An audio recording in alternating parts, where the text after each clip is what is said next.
Bonjour, ici le docteur Daniel Dupéret avec un autre épisode des clés de la santé et du bonheur. Nous avons beaucoup parlé d'alimentation car c'est très important, mais ce n'est pas tout. La clé numéro 2 adresse le problème des émotions. Et pour cela, nous utilisons les techniques de tapping, des techniques énergétiques.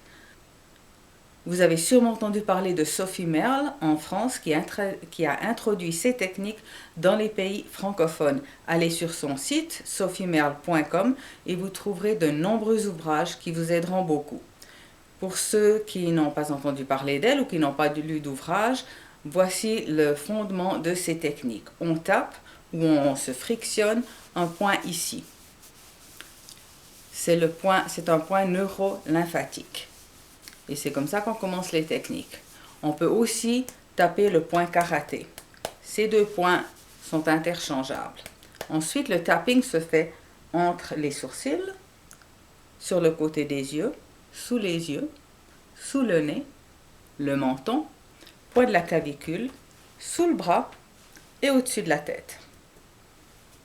Voilà, prenons par exemple la colère. Vous pouvez peut-être être en colère contre quelqu'un, un membre de la famille, un enfant, un collègue, qu'importe. La colère, ce n'est pas bon pour votre santé.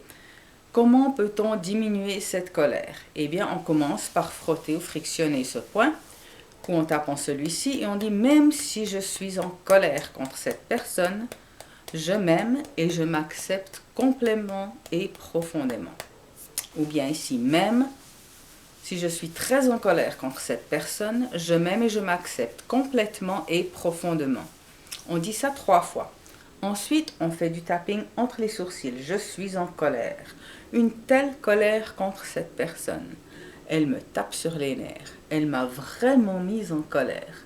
Cette personne m'a mise en colère. Une telle colère. Oh, je suis en telle colère. Et si je pouvais diminuer cette colère? Et puis, on se demande aussi, sur un niveau de 0 à 10, où est-ce qu'on en est avec cette colère? On a peut-être commencé à 8, 9, même 10. Souvent, la colère va très haut. Où est-ce qu'on en est après avoir fait une ronde de tapping? Et si ça n'a pas diminué, eh bien, on continue. Il ne faut pas se décourager. Même si je suis encore en colère contre cette personne, je m'aime et je m'accepte complètement et profondément. Ou, même si je suis encore très en colère contre cette personne, ou vous pouvez même nommer cette personne, je m'accepte complètement et profondément. Une telle colère. Je suis en colère. Je ne peux pas relâcher cette colère. J'ai une telle colère. Cette personne m'a tellement embêtée. Elle m'a mise en colère. J'ai une telle colère contre cette personne. Et si cette colère pouvait diminuer? Et vous continuez comme ça pendant quelques minutes.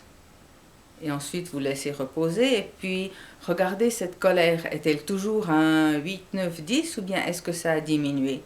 Et vous continuez comme ça. Il ne faut pas se décourager. Ça ne partira pas d'un coup, mais ça partira souvent très vite. La prochaine fois, nous parlerons des peurs et des phobies qui peuvent aussi facilement s'envoler comme ça. Alors pensez aux gens avec lesquels vous êtes en colère et diminuez cette colère, ce n'est pas bon pour votre santé. À bientôt.